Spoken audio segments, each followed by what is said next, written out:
श्रीमती प्रियंका गांधी वाड़ा।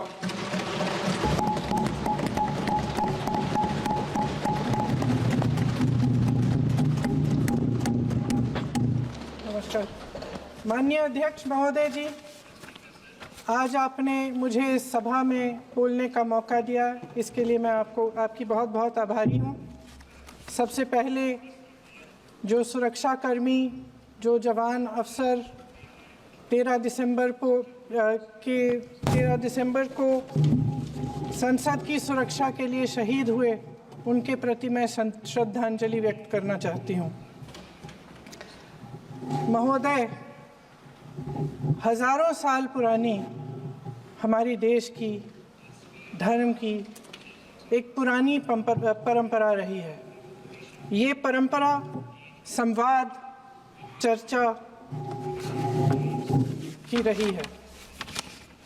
एक गौरवशाली परंपरा है जो दर्शन ग्रंथों में, वेदों में, उपनिषदों में दिखती है। वाद विवाद और संवाद की हमारी पुरानी संस्कृति है।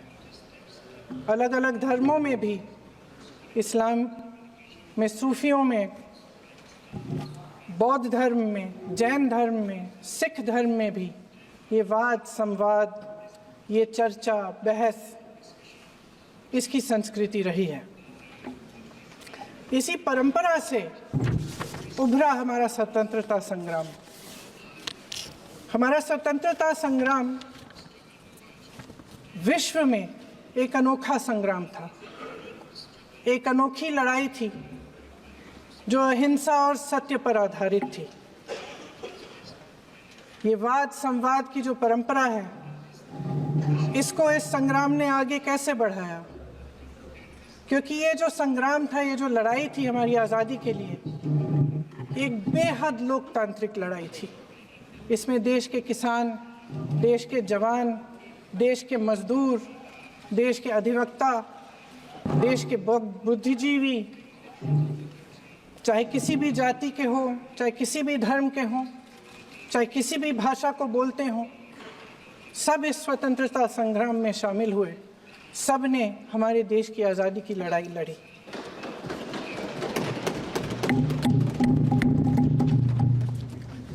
और उसी आज़ादी की लड़ाई से एक आवाज़ उभरी जो हमारी देश की आवाज़ थी। वो आवाज़ ही आज हमारा संविधान है। साहस की आवाज़ थी, हमारी आज़ादी की आवाज़ थी, और उसी की गूंज ने हमारे संविधान को लिखा और बनाया। ये सिर्फ एक दस्तावेज नहीं है। बाबा साहेब अम्बेडकर, मौलाना आज़ाद जी, राजगोपालाचारी जी और जवाहरलाल नेहरू जी और उस समय के तमाम नेता, जैसे आपने कहा, इस संविधान को बनाने की जो कार्य में सालों के लिए जुटे रहे।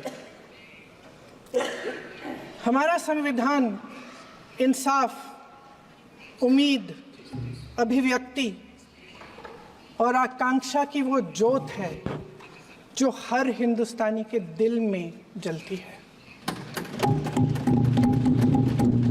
अध्यक्ष महोदय, इस ज्योत ने हर एक भारतीय को ये पहचानने की शक्ति दी कि उसे न्याय मिलने का अधिकार है, कि उसमें अपने अधिकारों के लिए आवाज़ उठाने की क्षमता है, कि जब वो आवाज़ उठाएगा तो सत्ता को उसके सामने झुकना पड़ेगा।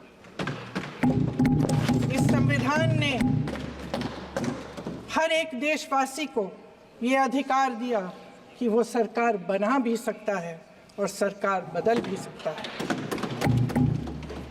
ये ज्योत जो हर हिंदुस्तानी के दिल में जलती है, उसने हर हिंदुस्तानी को ये विश्वास दिया कि देश की संपत्ति में, देश की दौलत में, संसाधनों में उसका भी हिस्सा है, कि उसे एक सुरक्षित भविष्य की उम्मीद का अधिकार है, कि देश बनाने में भी उसकी भागीदारी है।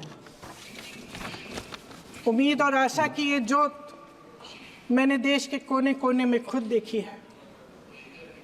उन्नाव में मैं एक रेप पीड़िता के घर गई, उसे जलाकर मार डाला था। वो शायद 20-21 साल की होगी। हम सबके बच्चे हैं। हम सोच सकते हैं कि अगर हमारी बेटी के साथ बार बार बलात्कार हुआ और फिर जब वो अपनी लड़ाई लड़ने के लिए गई तो उसको जलाकर मार डाला गया होता तो हम पर क्या बीतती। मैं उस बच्ची के पिता से मिली। उसके खेत जलाए गए थे, उसके भाइयों को पीटा गया था, उसके पिता को बाहर से घर के बाहर घसीट कर मारा गया था। उस पिता ने मुझे बताया कि बेटी, मुझे न्याय चाहिए। मेरी बेटी अपने एफआईआर को दर्ज करने के लिए जब जिले में गई तो उसको मना किया गया। अगले जिले में जाना पड़ा उसे। वो रोज सुबह 6 बजे उठकर तैयार होकर अकेली अपने मुकदमे को लड़ने के लिए अगले जिले में ट्रेन से जाती थी। उसके पिता ने मुझे कहा कि मैंने उससे कहा, बेटी अकेले मत जाओ, छोड़ दो ये लड़ाई। लेकिन उसकी बेटी ने उसको जवाब दिया कि नहीं पिताजी, मैं अकेली जाऊंगी, मैं लड़ूंगी, ये मेरी लड़ाई है, मैं इसको लड़ूंगी। ये लड़ने की क्षमता, ये हिम्मत उस लड़की को और करोड़ों भारत की नारियों को हमारे संविधान ने दी। आगरा में मैं अरुण वाल्मीकि के घर गई। अरुण वाल्मीकि पुलिस स्टेशन में काम करता था, सफाई का काम करता था। आप सोच सकते हैं हमारी तरह उसका भी परिवार था। नई नई शादी हुई थी, 2-3 महीनों का बच्चा था। पुलिस स्टेशन में चोरी हो गई। चोरी का इल्जाम उस पर लगाया गया। उसके पूरे परिवार को उठाकर पुलिस स्टेशन में ले गए। आप हंस रहे हैं, लेकिन ये गंभीर बात है। और क्या गंभीर बात। शर्म करो, शर्म। अरुण वाल्मीकि को पीट पीट के मार डाला, उसकी बीवी को पीटा, उसके पिता के नाखून निकाले, उसके पूरे परिवार को पीटा गया। जब मैं उस जवान महिला से मिलने गई जो अभी अभी विधवा हुई थी, तो उसने मुझे कहा कि दीदी, हमें सिर्फ एक चीज चाहिए, हमें न्याय चाहिए और हम इस न्याय के लिए लड़ते रहेंगे, चाहे कुछ भी हो जाए। ये हिम्मत उस महिला को हमारे संविधान ने दी।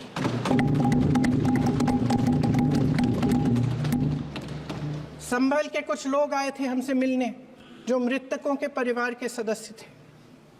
उसमें 2 बच्चे थे, अदनान और उजैर।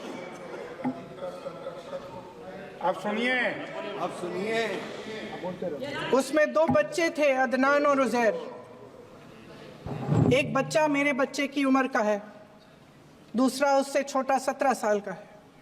दर्जी के बेटे थे। दर्जी का एक ही सपना था कि वो अपने बेटों को पढ़ाएगा, लिखाएगा। एक बेटा डॉक्टर बनेगा, एक बेटा भी सफल होगा दूसरा बेटा भी अपने जीवन में सफल होगा। उनके पिताजी हर रोज उनको स्कूल छोड़ते थे। उस दिन भी स्कूल छोड़ने के बाद अपनी दुकान में चले गए। उन्हें पता नहीं था कि विवाद हो रहा है। उन्होंने भीड़ देखी, घर आने की कोशिश की तो पुलिस ने गोली से मार डाला। वो 17 साल का बच्चा अदनान मुझसे कहता है, वो 17 साल का बच्चा अदनान मुझसे कहता है कि मैं बड़ा होकर डॉक्टर बन के दिखाऊंगा, मैं अपने पिता का सपना साकार करूंगा। ये सपना, ये आशा उसके दिल में हमारे संविधान ने डाली। अध्यक्ष महोदय, हमारे देश के करोड़ों देशवासियों के संघर्ष में, अपने अधिकारों की पहचान में, इनकी कठिन से कठिन परिस्थितियों से लड़ने की अपार हिम्मत में और देश से न्याय की अपेक्षा में हमारे संविधान की ज्योत जल रही है। मैंने हमारे संविधान की ज्योत को जलते हुए देखा है और इसके साथ साथ ये भी समझा है कि हमारा संविधान एक सुरक्षा कवच है। एक ऐसा सुरक्षा कवच है जो देशवासियों को सुरक्षित रखता है, न्याय का कवच है, एकता का कवच है और अभिव्यक्ति की आज़ादी का कवच है। दुख की बात यह है कि मेरे सत्ता पक्ष के साथी जो बहुत बड़ी बड़ी बातें करते हैं, इन्होंने इन 10 सालों में यह सुरक्षा कवच, सत्ता पक्ष के मेरे साथियों ने ये सुरक्षा कवच तोड़ने का पूरा प्रयास किया है। संविधान में सामाजिक, आर्थिक और राजनीतिक न्याय का वादा है। ये वादा एक सुरक्षा कवच है जिसको तोड़ने का काम शुरू हो चुका है। लैटरल एंट्री और निजीकरण के जरिए ये सरकार आरक्षण को कमजोर करने का काम कर रही है। अगर लोकसभा में ये नतीजे नहीं आए होते तो ये संविधान बदलने का काम भी शुरू कर लेते। सच्चाई ये है अध्यक्ष महोदय कि आज संविधान बार बार इसलिए कह रहे हैं क्योंकि इस चुनाव में इनको पता चल गया कि इस देश की जनता ही इस संविधान को सुरक्षित रखेगी, कि इस चुनाव में हारते जीतने से इन्हें एहसास हुआ कि ये संविधान बदलने की बात इस देश में नहीं चलेगी। आज जनता की मांग है कि जाति जनगणना हो। सत्ता पक्ष के मेरे साथी ने इसका जिक्र किया। ये जिक्र भी आज इसलिए हो रहा है क्योंकि चुनाव में ये नतीजे आए। ये जाति जनगणना इसलिए जरूरी है ताकि हमें पता चले कि किसकी क्या स्थिति है और नीतियां उस हिसाब से बने। इनकी गंभीरता का प्रमाण ये है कि जब चुनाव में पूरे विपक्ष ने जोरदार आवाज उठाई कि ये जाति जनगणना होनी चाहिए, तो इनका जवाब देखिए। इनका जवाब भैंस भाग भैंस चुरा लेंगे, मंगलसूत्र चुरा लेंगे, इनका ये जवाब था। ये गंभीरता है इनकी जाति जनगणना पर। महोदय, हमारे संविधान ने आर्थिक न्याय की नींव डाली, किसानों, गरीबों और को जमीन बांटी, भूमि सुधार किया, जिसका नाम लेने से कभी कभी आप झिझकते हैं और कभी कभी उनका नाम धड़ाधड़ इस्तेमाल किया जाता है अपने आप को बचाने के लिए। उन्होंने HAL, BHEL, SAIL, GAIL, ONGC, NTPC, railways, IIT, IIM, oil refinery, तमाम PSU बनाए। अध्यक्ष महोदय, उनका नाम पुस्तकों से मिटाया जा सकता है, उनका नाम भाषणों से मिटाया जा सकता है, लेकिन जो उनकी भूमिका रही इस देश की आज़ादी के लिए और इस देश के निर्माण के लिए, वो इस देश में से कभी मिटाया नहीं जा सकता। 75 सालों में जनता का भरोसा रहा कि नीतियाँ बनेंगी तो जनता की भलाई के लिए बनेंगी। जल जंगल जमीन का अधिकार मिला आदिवासी भाई बहनों को। इंदिरा जी ने बैंकों का राष्ट्रीयकरण करवाया, खदानों का राष्ट्रीयकरण कराया। कांग्रेस और यूपीए की सरकारों में शिक्षा का, भोजन का अधिकार मिला। 75 सालों में जनता का भरोसा मिला। पहले संसद चलती थी तो जनता की उम्मीद होती थी कि सरकार महंगाई और बेरोजगारी पर चर्चा करेगी, कोई उपाय निकालेगी, कोई रास्ता निकालेगी। लोग मानते थे कि अगर कोई नई आर्थिक नीति बनेगी तो देश की अर्थव्यवस्था को मजबूत बनाने के लिए बनेगी, तो भारतीय बाजार को मजबूत बनाने के लिए बनेगी, उनके भविष्य को मजबूत बनाने के लिए बनेगी। किसान और आदिवासी भाई बहन भरोसा करते थे कि यदि जमीन के कानून में संशोधन होगा तो उन्हीं की भलाई के लिए होगा। आप नारी शक्ति की बात करते हैं। आज चुनाव की वजह से शायद इतनी बातचीत हो रही है नारी शक्ति के बारे में, क्योंकि हमारे संविधान ने महिलाओं को ये अधिकार दिया, उनकी शक्ति को परिवर्तित किया वोट में। और आज आपको पहचानना पड़ रहा है कि महिलाओं के बिना, कि नारी शक्ति के बिना ये सरकारें नहीं बन सकती हैं। इसीलिए आज आप नारी शक्ति की बातें दोहरा रहे हैं। जो आप नारी शक्ति का अधिनियम लाए हैं उसको लागू क्यों नहीं करते? वो 10 साल बाद लागू क्यों होगा? क्या आज की नारी 10 साल इंतजार करेगी उसके लागू करने के लिए? क्या बात है, क्या बात है।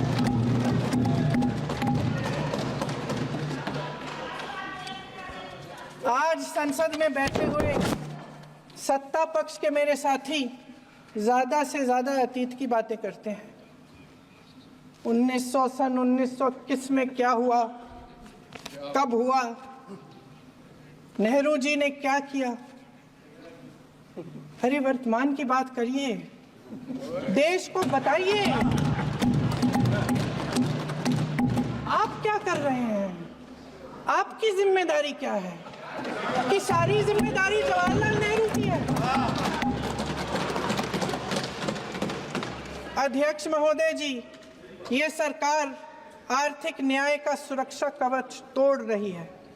आज संसद में बैठी ये सरकार बेरोजगारी और महंगाई से जूझ रही हमारी जनता को क्या राहत दे रही है?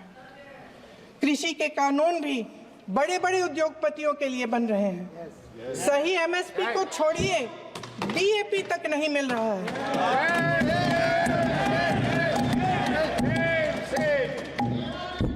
वायनाड से लेकर ललितपुर तक इस देश का किसान रो रहा है। आपदा आती है तो उसको कोई राहत नहीं मिलती। भगवान भरोसे है आज इस देश का किसान, उसको छोड़ दिया गया है। आज हिमाचल में देखिए, जितने भी कानून बने हैं वो सब बड़े बड़े उद्योगपतियों के लिए बन रहे हैं।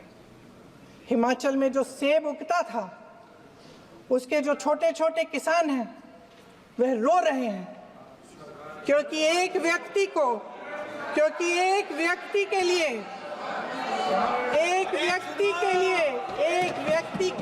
सब कुछ बदला जा रहा है।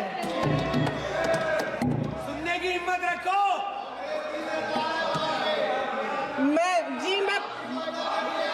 अध्यक्ष महोदय जी, अध्यक्ष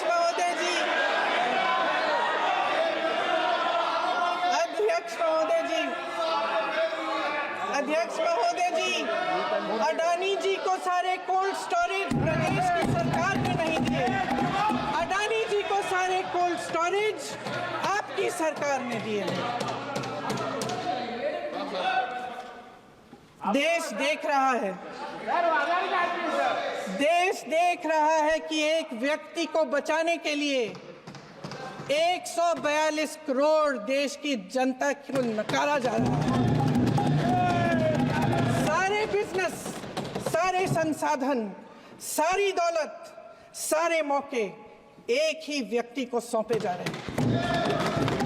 सारे बंदरगाह, एयरपोर्ट्स, सड़कें, रेलवे का काम, कारखाने, खदाने, सरकारी कंपनियां सिर्फ एक व्यक्ति को दी जा रही है। जनता के मन में हमेशा ये विश्वास होता था कि अगर कुछ नहीं है तो संविधान हमारी सुरक्षा करेगा, मगर आज आम लोगों के बीच ये धारणा बनती चली जा रही है कि सरकार सिर्फ अडानी जी के मुनाफे के लिए चल रही है। देश में बहुत तेजी से गैर बराबरी बढ़ रही है। जो गरीब है वो और गरीब हो रहा है, जो अमीर है वो और अमीर हो रहा है। इस सरकार ने आर्थिक न्याय की भी सुरक्षा कवच तोड़ दिया है। राजनीतिक न्याय की जब बात होती है, मेरे सत्ता पक्ष के साथी आज खड़े हुए और तमाम गिनती करने लग गए कि ऐसा हुआ वैसा हुआ, 1975 में जो हुआ, तो सीख लीजिए ना आप भी। सीख लीजिए। आप भी अपनी गलतियों के लिए माफी मांग लीजिए। आप भी बैलेट पे चुनाव कर लीजिए। आप भी बैलेट पे चुनाव कर लीजिए। दूध का दूध, पानी का पानी हो जाएगा। आप राजनीतिक न्याय की बात करते हैं, सरकारों को पैसों के बल पर गिरा देते हैं।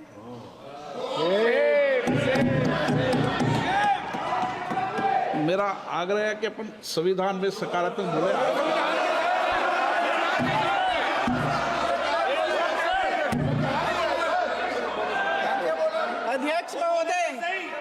अध्यक्ष महोदय, सत्ता पक्ष के हमारे साथी ने एक उदाहरण दिया उत्तर प्रदेश की सरकार का, तो मैं भी एक उदाहरण दे देती हूँ महाराष्ट्र की सरकार का।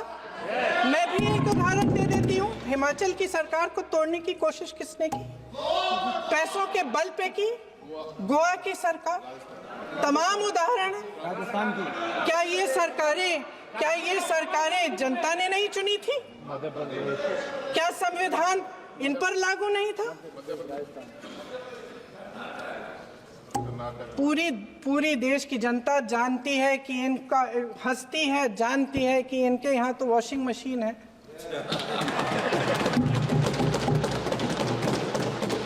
तो यहाँ से वहां जाता है वो धुल जाता है। इस तरफ दाग, उस तरफ स्वच्छता। और मेरे कई ऐसे साथी हैं जो इस तरफ होते थे उस तरफ चले गए, मुझे दिख भी रहे हैं, वॉशिंग मशीन में शायद धुल गए हैं। अध्यक्ष महोदय, जहां भाईचारा और अपनापन होता था, जहां हमारे संविधान ने एकता का सुरक्षा कवच दिया था, वहां शक और घृणा के बीज बोए जा रहे हैं। एकता का सुरक्षा कवच तोड़ा जा रहा है। प्रधानमंत्री जी यहाँ सदन में संविधान की किताब को यूं माथे से लगाते हैं, लेकिन संभल में, हाथरस में, मणिपुर में जब न्याय की गुहार आती है, उठती है, तो उनके माथे पे शिकन तक नहीं आता।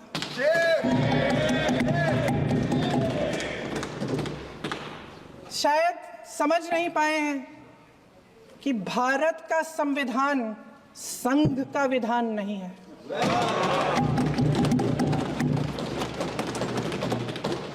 भारत के संविधान ने हमें एकता दी, हमें आपसी प्रेम दिया। उस मोहब्बत की दुकान जिस पर आपको हंसी आती है, उसके साथ करोड़ों देशवासी चले। करोड़ों देशवासियों के दिल में एक दूसरे के लिए प्रेम है, घृणा नहीं है।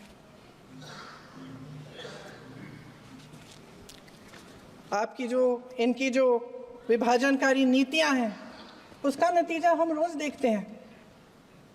राजनीतिक फायदे के लिए संविधान को छोड़िए, देश की एकता को भी ये रख नहीं सकते, इसकी सुरक्षा नहीं कर सकते।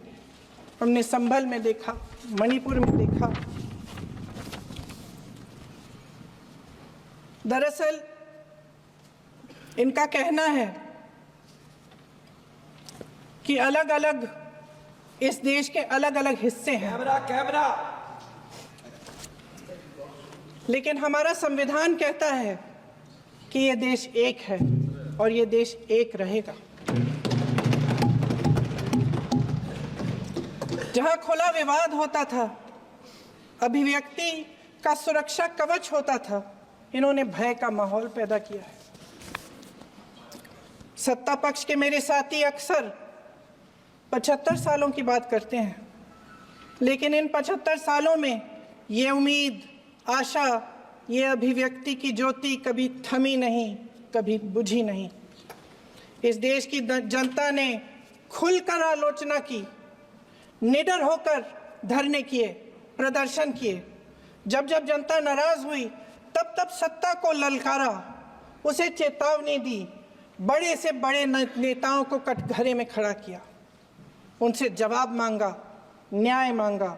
इस देश के छोटे छोटे से नुक्कड़ की दुकानों में, चाय की दुकानों में, इस देश के घरों में, गलियों में, मोहल्लों में, अखबारों में, प्रकाशन घरों में, न्यायपालिकाओं में चर्चा कभी बंद नहीं हुई। लेकिन आज ये माहौल नहीं है। आज जनता को सच बोलने से डराया जाता है, धमकाया जाता है।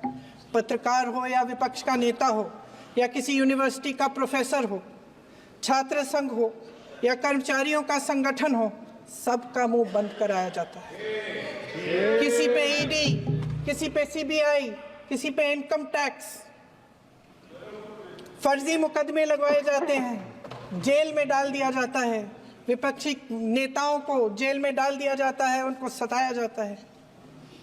किसी को नहीं छोड़ा इस सरकार ने। देशद्रोही कह के उत्तर प्रदेश में मुझे याद है कुछ अध्यापिकाएं प्रदर्शन कर रही थी, उन पर मुकदमा डाल दिया देशद्रोही का, उन्हें देशद्रोही कह दिया। इन्होंने देश का पूरा माहौल भय से भर दिया है। इनकी मीडिया की मशीन झूठ फैलाती है, तरह तरह के आरोप लगाती है, और शायद वह भी भय में ही है। महोदय, मैं इस सदन को याद दिलाना चाहती हूं कि ऐसा डर का माहौल देश में अंग्रेजों के राज में था। जब इस तरफ बैठे हुए गांधी की विचारधारा वाले लोग आज़ादी की लड़ाई लड़ रहे थे और उस तरफ वाली विचारधारा वाले लोग भय में रहकर अंग्रेजों के साथ साठ-गांठ कर रहे थे। लेकिन अध्यक्ष महोदय, भय का भी अपना स्वभाव होता है। भय फैलाने वाले हमेशा भय का खुद शिकार बन जाते हैं। ये प्रकृति का नियम है। आज इनकी भी यही हालत हो गई है। भय फैलाने के इतने आदी हो गए हैं कि खुद भय में रहने वाले हैं। चर्चा से डरते हैं, आलोचना से घबराते हैं। कई दिनों से हम मांग रहे हैं कि चर्चा करिए, लेकिन चर्चा करने की हिम्मत ही नहीं है।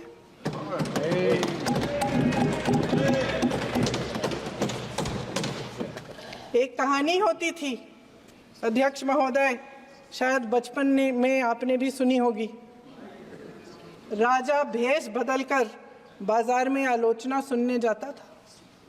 ये सुनने जाता था कि प्रजा मेरे बारे में क्या कह रही है, मैं सही रास्ते पे चल रहा हूं कि नहीं। लेकिन आज का राजा, भेष तो बदलते हैं आज के राजा, शौक तो है उनको भेष बदलने का, लेकिन ना जनता के बीच जाने की हिम्मत है और ना आलोचना सुनने की। महोदय, मैं तो सदन में नहीं हूं।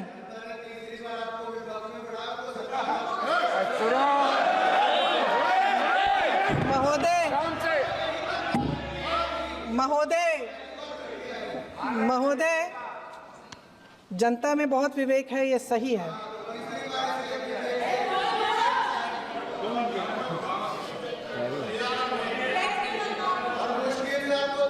अच्छा महोदय, मैं सदन में नहीं हूँ। कुछ हाँ ठीक है, मैं सदन में नहीं हूँ, मात्र 15 दिनों से आ रही हूँ। लेकिन मुझे ताज्जुब होता है कि इन 15 दिनों में इतनी बड़े इश्यूज हैं, इतनी बड़ी बातें हैं। प्रधानमंत्री जी मात्र एक दिन के लिए, शायद 10 मिनट के लिए दिखे हैं सदन।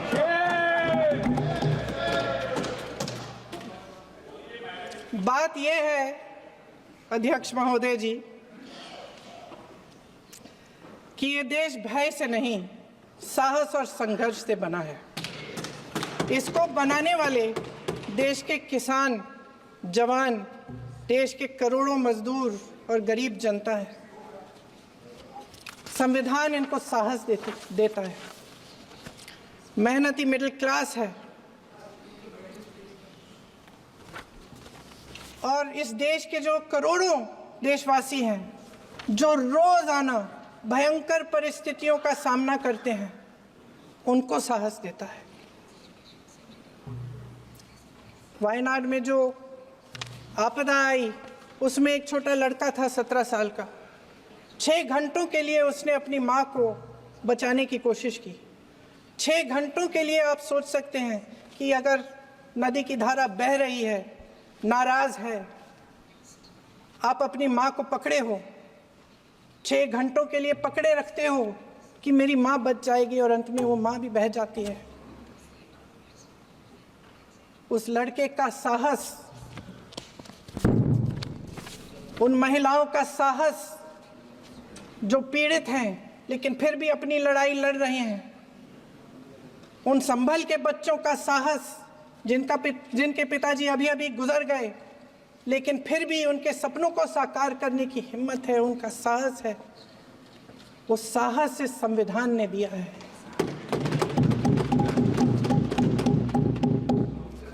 वो आत्मविश्वास इस संविधान ने दिया है। ये देश भय से नहीं चल सकता, ये देश साहस से ही चलेगा। भय की भी सीमा होती है, और जब वो सीमा पार हो जाती है, जब किसी को इतना दबाया जाता है कि उसको लगने लगता है कि अब मेरे पास खोने के लिए कुछ नहीं है, तब उसमें एक ऐसी शक्ति पैदा होती है जिसके सामने कोई कायर खड़ा नहीं हो सकता। ये देश कायरों के हाथों में ज्यादा देर तक कभी नहीं रहा है। ये देश उठेगा, ये देश लड़ेगा, सत्य मांगेगा, सत्यमेव जयते।